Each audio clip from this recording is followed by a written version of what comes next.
Selamat pagi para netizen dimanapun kita berada, salam inspirasi bagi kita semua ya. Sudah ketahuan begitu ya, ternyata anggota dari PDIP ya, PDIP lagi begitu kan ya. Kejagung tetapkan anggota DPR dari PDIP Ismail Thomas begitu ya, tersangka kasus yang menjeratnya begitu, yaitu terkait dengan pemalsuan dokumen tambang ya. Ternyata dari ya PDIP begitu kan, dari kader PDIP. Bayangkan begitu ya. Kemarin dari X ya, yang biji nikel itu dari X relawan Jokowi begitu kan. Inilah akibatnya begitu, bobroknya begitu kan. Ya kita lihat saja begitu kan, 10 tahun ya berkuasa begitu kan. Tapi pada akhirnya mereka begitu yang punya kepentingan ya, yang menguras ya uang rakyat di situ begitu. Ini benar-benar keterlaluan begitu ya. Pada ujung-ujungnya ya kita lihat saja begitu. Paling dihukum ya 5 tahun, 3 tahun begitu kan. Kita lihat saja nanti begitu ya. Tetapi mari kita baca terlebih dahulu komentar-komentar netizen seperti ini. Ini komentar-komentar dari netizen. Kejagung tetapkan anggota DPR dari PDIP Ismail Thomas tersangka. Ini kasus yang menjeratnya begitu kan. Wah, luar biasa begitu ya. Ini harus ya diperiksa sampai ke akar-akarnya begitu. Jangan sampai lepas begitu ya. Agak rame ya belakangan ini partai begitu gak begitu ya. Colek si Khotimah begitu ya. Kira-kira masih muka nggak ya dibelain ya capres yang didukung si itu begitu kan. Ya PDIP lagi begitu. Kok sepi ya para pemberitaan buzzer? Pada mingkem semua begitu kan, pada diem begitu kan, tutup mata dan telinga begitu. Bayangkan begitu ya. Ini kader PDIP loh begitu kan, ya yang kemudian terjerat kasus di situ begitu. Emang nggak ada kerja lain selain nyolong duit rakyat ya. Ini partai korupsinya udah overload begitu ya dari PDIP. Wah luar biasa begitu, kacau begitu ya. Ini menjadi catatan penting begitu bahwa kekacauan luar biasa begitu ya. Lagi-lagi begitu kan. Ya masa 10 tahun di situ begitu berkuasa begitu kan. Ya kalau tidak bagi-bagi jabatan ya tidak mungkin, saya kira seperti itu begitu ya. Dan pada akhirnya apa yang terjadi begitu? Untunglah ada yang masih baik kepada bangsa kita begitu. Ada Kejagung di situ begitu. Toh walaupun ada sesuatu yang kemudian bisa intervensi begitu kan. Bisa saja seperti itu begitu. Jadi artinya apa? Artinya selama ini begitu hukum kita masih belum murni. Apakah dia nanti begitu kan ya bebas atau apa begitu kan, ya bisa saja alibi-alibi luar biasanya begitu kan. Kan seperti itu logika-logikanya. Banyak sekali pro dan kontra begitu ya. Tuh kan bener kan ya, mau ngeles dengan gaya setir sekalipun masyarakat udah nek ya. Sudah saatnya rakyat pemegang kedaulatan tertinggi mendidik wakil rakyatnya begitu. Banyak sekali kritikan-kritikan dari netizen begitu. Lagi-lagi korupsi, PDIP lagi bro katanya begitu ya. Komentar-komentar netizen begitu. Apakah tidak malu? Apakah tidak muak begitu kan? Ya itu lagi begitu kan ya. Kemarin ada 1 minggu yang lalu juga ada begitu kan ya. Dari PDIP juga. Ini kan kacau begitu ya. Ya, makanya kalau pilih pemimpin itu jangan sembarangan memilih. Jangan ditukar dengan harga sembako yang murah begitu kan ya. Udah biasa koruptor tertangkap dari parpol itu mah ya, baca pres pula bilang mau berantas korupsi kalau jadi presiden ya. Kandangnya sendiri aja sarang koruptor. Kena tampol mereka begitu. Ada apa begitu? Kata Pak Jokowi dengan janji-janji politiknya begitu kan, dengan janji manisnya begitu, mengatakan saya akan memperkuat KPK begitu. Katanya Harun Masiku tidak pernah ditangkap hari ini begitu kan. Ya, banyak kader-kader PDIP yang kemudian ditangkap di situ begitu. Seolah-olah Pak Jokowi ya sudah tidak lagi ngurusi rakyat begitu kan. Ya, urusannya adalah cawe-cawe masalah Pilpres begitu kan. Kan begitu logikanya begitu. Tetapi mari kita baca terlebih dahulu beritanya seperti ini. Ini beritanya, Kejagung tetapkan anggota DPR dari PDIP Ismail Thomas tersangka begitu kan. Ya ini kasus yang menjeratnya begitu. Kejaksaan Agung menetapkan anggota DPR RI dari PDIP Ismail Thomas ya sebagai tersangka. Ismail Thomas langsung ditahan oleh Kejagung.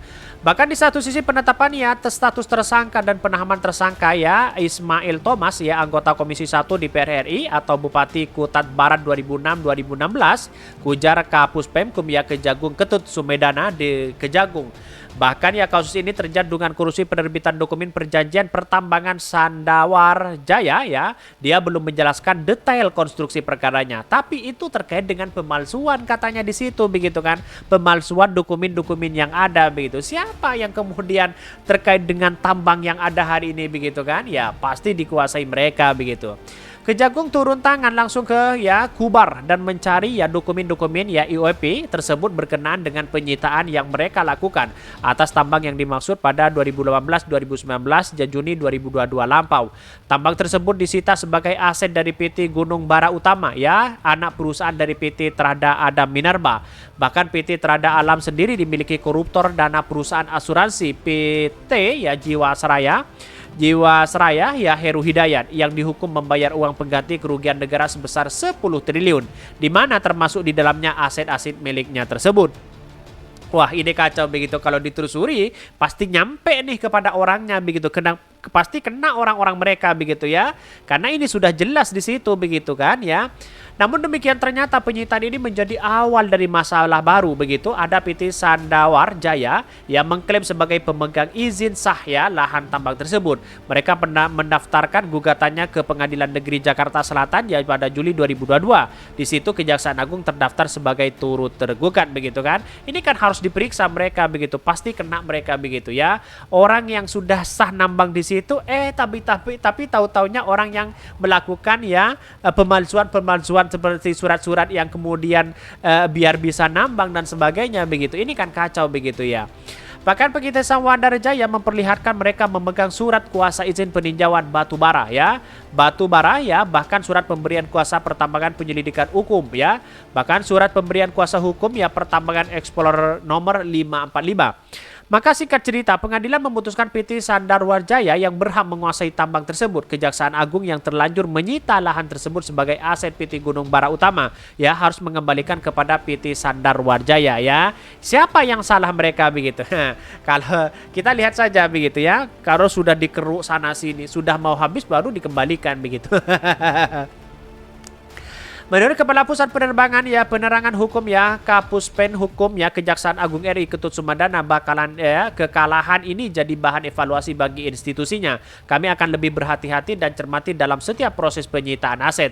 Di satu sisi tidak hanya itu, Kejagung juga akan mengajukan banding atas putusan tersebut, bahkan tidak menutup kemungkinan melakukan gugatan balik dan rekonvensi kepada PT Sandawar Jaya.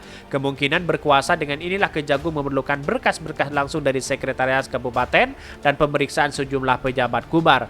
Bahkan menurut Kepeskumham ya, mestinya PT Sandar Jawa mengajukan gugatan kepada Pengadilan Tata Usaha ya PTUN karena yang dipersoalkan adalah keputusan administrasi pejabat penyelenggara negara. Dalam hal ini penetapan UEP dengan lokasi yang sama dengan UEP yang dipegang PT Sandar Jawa, Sandawar Jaya.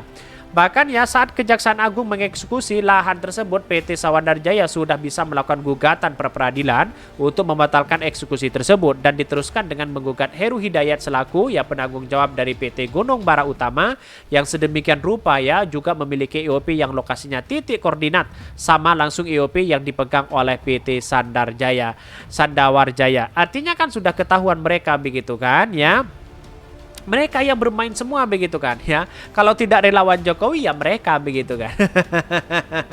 Sudah kelihatan satu persatu begitu siapa yang memainkan peran ini begitu. Ini menjadi dampak kepada pencapresan Pak Ganjar begitu.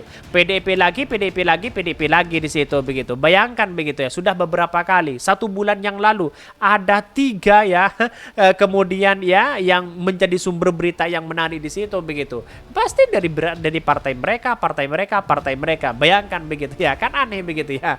Mumpung masih berkuasa kan begitu logikanya begitu.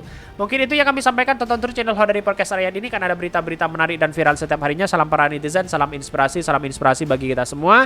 Jangan lupa di subscribe di YouTube Hodari Podcast Rakyat ini.